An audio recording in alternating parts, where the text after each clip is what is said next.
Hello again, everybody. I'm Scott Casper. Welcome to another new edition of Takedown, your weekly source for what's trending in the world of wrestling. Well, a week after suffering their very first loss of the season in Stillwater, the third-ranked Hawkeyes played host to Cale Sanderson and the defending national champs of Penn State. It was Friday in front of a sold-out crowd of more than 14,000.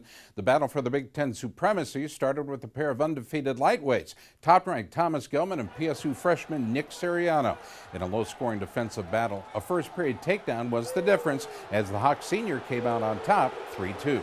Now, if you're going to beat Penn State, you got to grab up bonus points, and Corey Clark delivered, hitting multiple takedowns and a three-point near fall to score 19-4, the final over George Carpenter, and the Hawks went ahead by 8. Now, the most important swing match of the night was at 141, and Jimmy Guttelbaum came up big for the Nittany Lions, hitting 4 takedowns in the final period to top Topher Carton by the final score of 8-6. Well, in a Big Ten and NCAA Finals rematch at 49, Brandon Sorensen pushed Zane Rutherford to the brink, connecting on a third-period takedown to go up by 2. Rutherford, however, answered back with a takedown of his own, and the match went into overtime with the score tied at 6. Well, both earned an escape and sudden victory in the first round of tiebreakers, so the match was decided on criteria, and Rutherford came out victorious on riding time, 9-8. We go on to 157. Top-ranked Jason Nolf hit 4 takedowns in a one-sided victory over third-ranked Michael Kemmerer, and the Nittany Lions tied it up at 9. Redshirt freshman Vincenzo Joseph opened up the second half with 3 first-period takedowns and a hard-fought 7-4 decision over Iowa's Joey Gunther. And then out came the most highly touted freshman in the country, perhaps the world, 6-time Minnesota State champ Mark Hall. In a back-and-forth battle against All-American Alex Meyer, Hall gave up the deciding takedown, and just 10 seconds left, Meyer took the bout and the Hawks pulled within a point.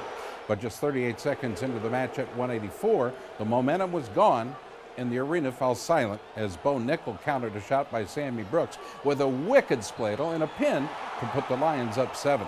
Matt McCutcheon and Cash Wilkie wrestled through overtime into the second tiebreaker at 97. McCutcheon would go on to take the decision on 14 seconds of riding time, and the Lions went ahead by 10. Now, with Sam Stoll out for the remainder of the year, the Hawks sent Stephen Holloway at heavyweight, but he was no match for Nick Nevels, and the 5th-ranked sophomore scored 7 takedowns, 3 minutes of riding time, and a 21-6 tech fall to close the duel. What made the decision to wrestle Mark? It's just been a decision we've been playing with. He's been playing with. He wanted to wrestle. So, obviously you don't ever take decisions lightly. And it's, you might as well get him ready. Let's wrestle him, right? It's probably not the best match to pull him out as his first match, but this will end up being, I'd say, a huge blessing for him moving forward. Not only in his collegiate season, but freestyle, Kel, was this a situation you were counting NCAA points against Oklahoma State or any other team on the decision whether to bring Mark out or not? It's just looking at our team. It's looking at, the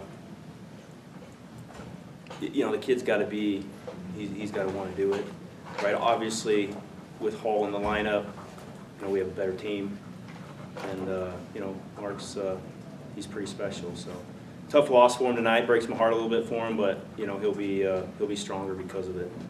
I mean, Penn State coming to town. And, you never know. You get beat down in Oklahoma State, maybe you worry that you maybe left some fans at home, but fans showed up. Got the best fans, got the best head table, and we just need to get the best wrestling. I got beat in the interview room.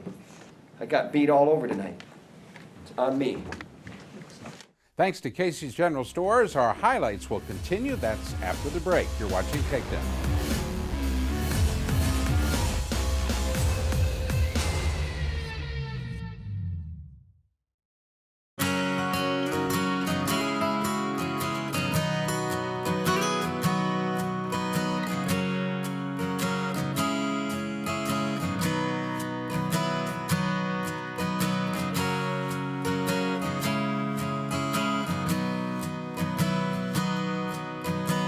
Right now, get any large original or flatbread pepperoni pizza for only $10. Casey's, famous for pizza.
Wow, 40 years. Time really flies. Don't seem like it's been that long. It seemed like only yesterday that I started out route delivering it to the stores. For over 40 years, we're really proud to keep the same quality ingredients and not change our recipe. Help us celebrate our 40th anniversary by joining into our cookies recipe contest with a chance to win a Traeger Bronson 20 smoker. You can enter it on our Facebook page or cookiesbbq.com. Thanks for 40 years, and we'll see you in another 40 years. Cookies is the one.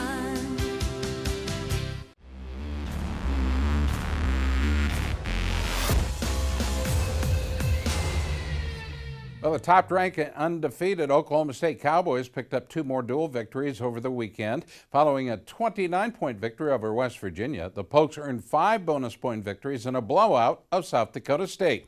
Nick Piccinini gave OSU an early 5-point lead with a takedown, a pair of first-period near falls, and a 15-point tech over Ben Gillette. Cade Brock came out with a bullseye on his back at 33 and suffered his very first loss of the season, a 6-4 decision against Seth Gross. At 141, defending national champ Dean Heil tallied his second major of the weekend with a 9-point shutout over Isaac Andrade, and then Anthony Kolika racked up 23 points in a tech fall against Alex Koser. We go to 157. The young Joe Smith fell just short of bonus points with a 10-3 decision against Logan Peterson, and Chandler Rogers, well, he locked up his 8th consecutive victory, 8-3 over Lucas Silverberg. At 174, South Dakota State's David Koser ran out to an early 6-point lead and pulled off the upset over Kyle Crutchmer, but Nolan Boyd gave the Cowboys another tech at 84, scoring 13 points in the opening frame for the 100th victory of his career. It was 18-2 over Martin Mueller. 8th-ranked Nate Roter gave the Jacks their 3rd victory of the day at 97, but Austin Schaefer answered with the first-period pin at heavyweight, and the Cowboys kept their undefeated record intact, 31-9. Well, back to the Big Ten we go. 11th-ranked Rutgers took 7 of 10 over Purdue on Sunday, giving Scott Goodell the 150th dual win of his career.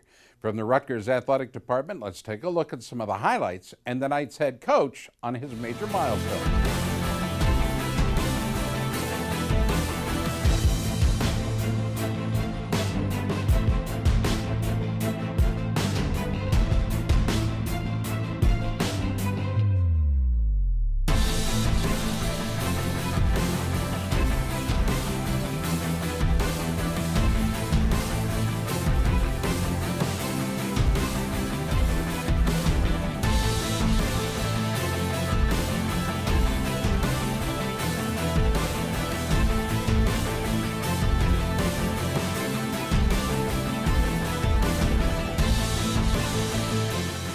Scarlet Knights 27-9 over the Boilermakers.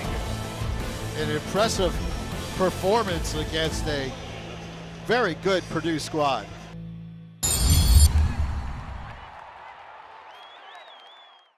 What's up, guys?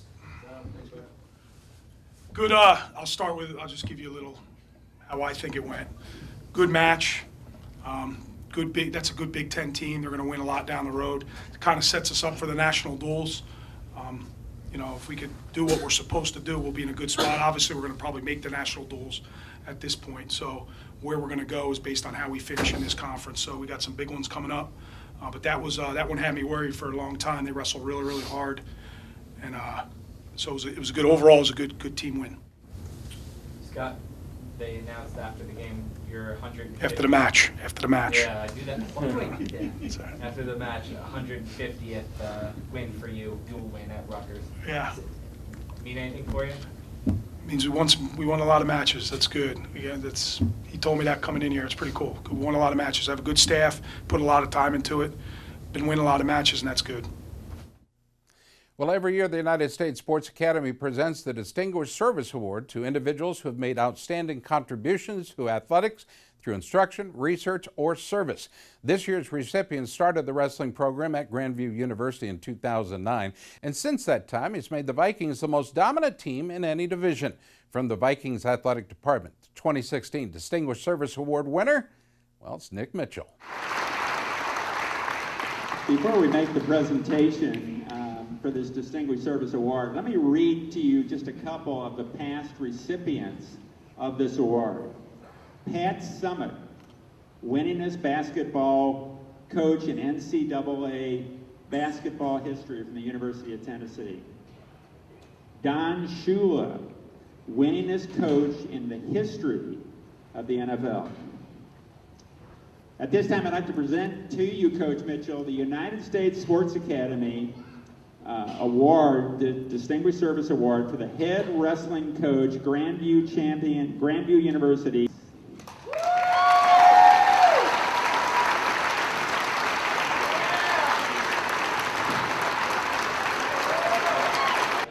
I always thought maybe someone's playing a joke on me, or it was, some kind of scam. Somebody's trying to get some money out of me or something. I looked into it and I realized that it was a pretty big honor, and kind of saw some of the other people that had received the award in the past, and realized I probably have a lot more work to do if I'm going to live up to it.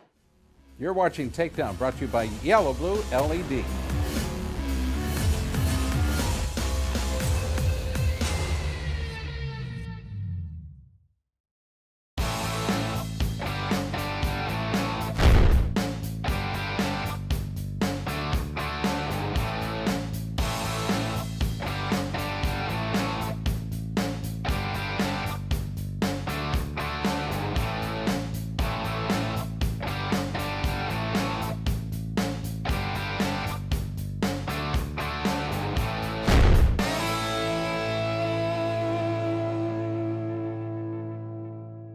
Yellow Blue wants to show you global energy demands are expanding at an alarming rate.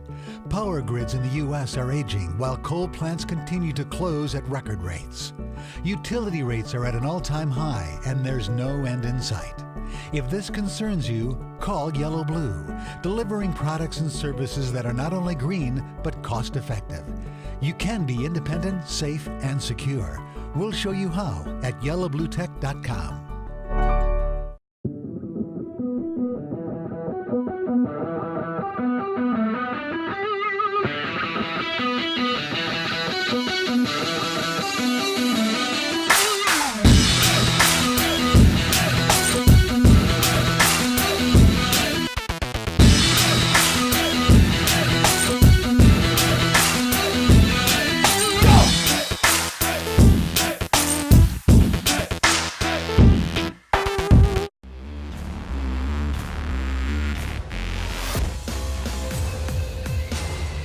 Well, presented by the Blue Cross Blue Shield of Minnesota, a brand new series called Faces of Fearless was created to celebrate the lives of those who leave their comfort zone in search of something greater.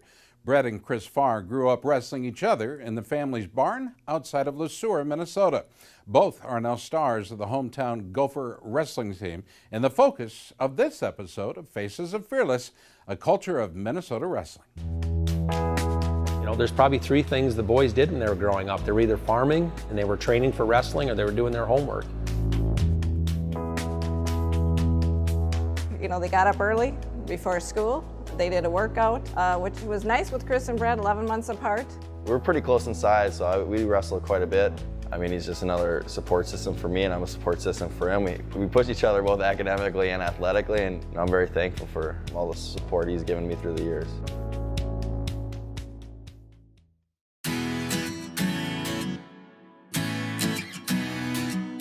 Chris is a carbon copy of me. He's very fast to make decisions, and he's very aggressive. Brett still is very gentle. He's got a very gentle heart. He really does, even though he's a fierce competitor on the mat. And Chris, the baby, would come after him and intimidate him, and Robin wanted her middle son to figure it out. Well, I just said, Brett, you just have to get back at him and put him in his place. And I showed him how to fight. We always kind of fought when we wrestled. We were always pushing each other and going back and forth, and sometimes we got a little physical, but it was great.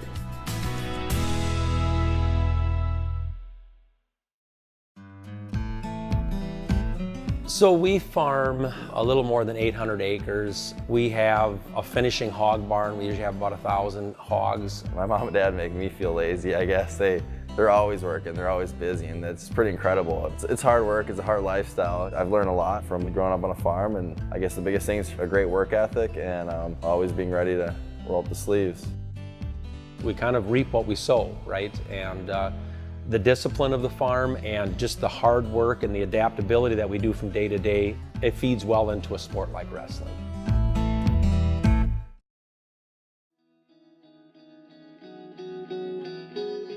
Initially, this was a machine shop, so, coming in, doing work on tractors and all that, and then, that went off to the wayside and make room for our wrestling space. They would wrestle in here with their buddies for hours. It was a great activity in a warm room when it was snow and cold outside. A lot of people have to travel, to their high school or an area to, to get some wrestling practice in, but it's just 50 feet from my door, and I always had a partner in Chris, so it was very convenient. I think if you're going to be a great wrestler, you need to really explore and really have a lot of fun with the sport. So when they're in here and they're with their buddies, they're using their feet and their hands in different ways, and just really being really free and loose about their style. And Brett basically has been a leader since about 7th grade. He would bring other wrestlers from different communities, competitors actually, into this room, and work with them, just for the love of the sport. I was pretty passionate about wrestling growing up, in elementary and in high school, but I decided I wanted to go and wrestle Division I going into my senior year, and I wanted to wrestle for the University of Minnesota. He was so close. Brett loved it. He said, if you work hard, you can make it here, and you'll do just fine. So it's just a testament to what hard work can do for you. And you don't have to be the most talented. Honestly, if you put in the hard work, you can be what you want to be, and you can accomplish what you want to do. That's what this sport is about. Is for us, it's been just a vehicle for training and for reaching for higher goals, and we're very proud that we can watch them compete at the Division I level. All right, thanks to our friends at the University of Minnesota. Look for other great episodes of Faces of Fearless at the address you see on your screen. A Takedown will continue after this short timeout, brought to you by McBride Matt. Stay tuned.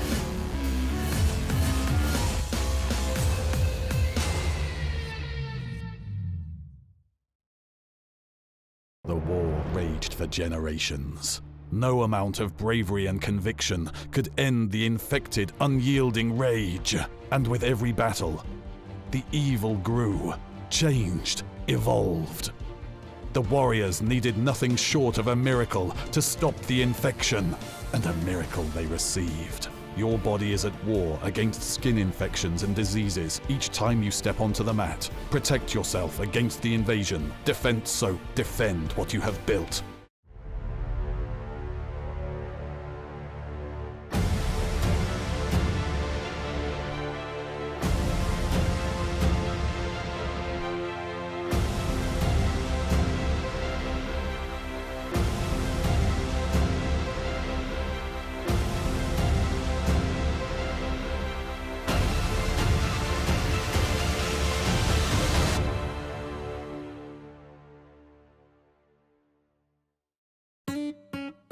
Homemade crust, fresh meats and vegetables, 100% real mozzarella. There ain't nothing like the smell of a homemade pizza when it comes out of the oven. Of course, those pine tree air fresheners smell pretty darn good too. Casey's, famous for pizza. Right now you can get a large pepperoni pizza for just $10.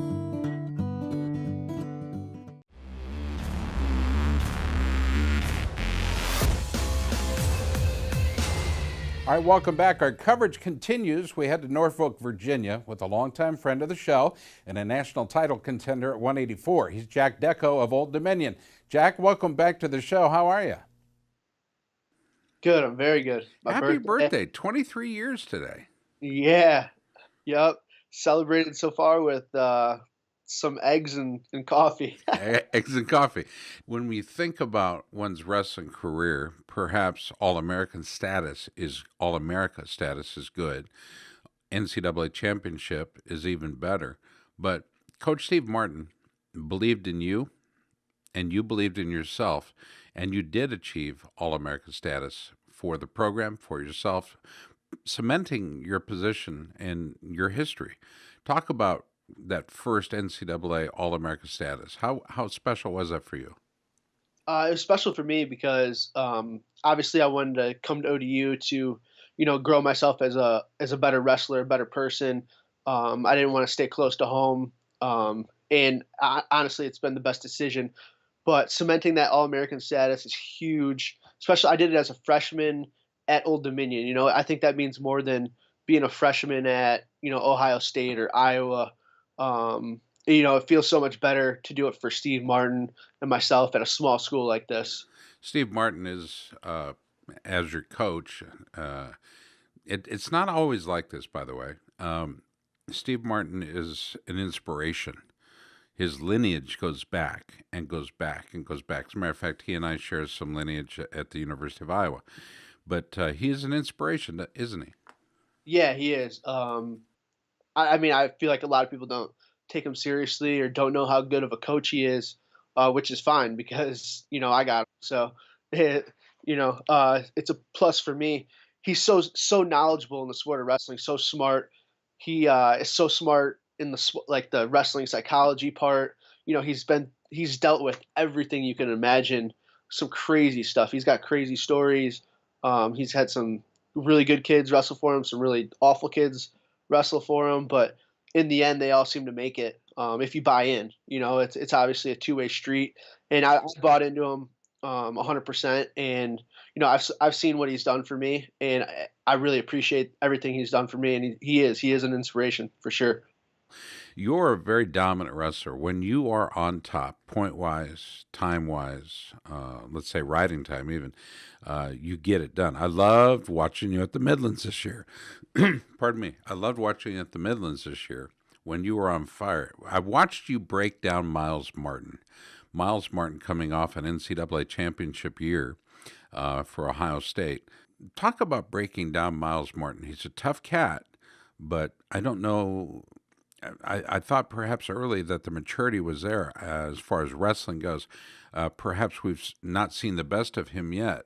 We are seeing the best of you this year, and we're fortunate. Talk about wrestling Miles Martin. Wrestling Miles Martin, I mean, right off the get-go, you could tell how good he was. Very skillful. I could tell as the match went on, he was getting more and more tired. But by the time Nationals comes around, that'll probably be fixed for him, I would hope. But I mean, it's tough coming up to 84 and wrestling. These top 20 kids. Everybody in top 20 at 84 are studs, and the top 10 you got pretty much all Americans. So it's not going to be easy. I don't know if he's expecting it to be easy or what, but it's not going to be easy. He's obviously a stud. He, like I said, I could tell how good he was, but I could just feel him slow down, and I was just going to impose my will and try to break him as much as possible. And by the end of the 7 minutes, I was up, got my hand raised. So I was just I going into that match, I told myself, I'm going to do whatever I need to do to win. And I truly believe that, and obviously I got it done. Our guest today is a fine young man who wrestles for Old Dominion. Today is his 23rd birthday. He's in the Nike hot seat. We're enjoying a conversation with him. You were not just a wrestler, as a matter of fact. You were a football player as well. Do you recall those days? Yeah. I mean, those were some of my greatest athletic memories, in high school. Still to this day, we competed in the state finals. We're a small town, Richmond Burton, small high school, and we made it to the state finals. And I got to compete on that team with my two cousins, Ryan Blanton and Henry Robinson. So it's something we can all share, till the day we die. It's something, it always comes up too when we're all together. Someone always brings it up. But yeah, competing in high school for Richmond Burton under those coaches, being able to compete with my cousins was one of the best memories I've had. Jack, best of luck to you, my friend. Thank you so much for celebrating your birthday with us on the show. No problem. Thank you. Special thanks to the Big Ten Network, Oklahoma State, Iowa, Rutgers, Minnesota, and all of our great guests on the program today. As always, you can find the breaking wrestling news as it happens, along with interviews, articles, dual previews, and a lot more at takedownwrestle.com. Don't forget, get your flu shot. From Des Moines, I'm Scott Casper. Thanks for watching. We'll see you next week. Have a good one, everybody.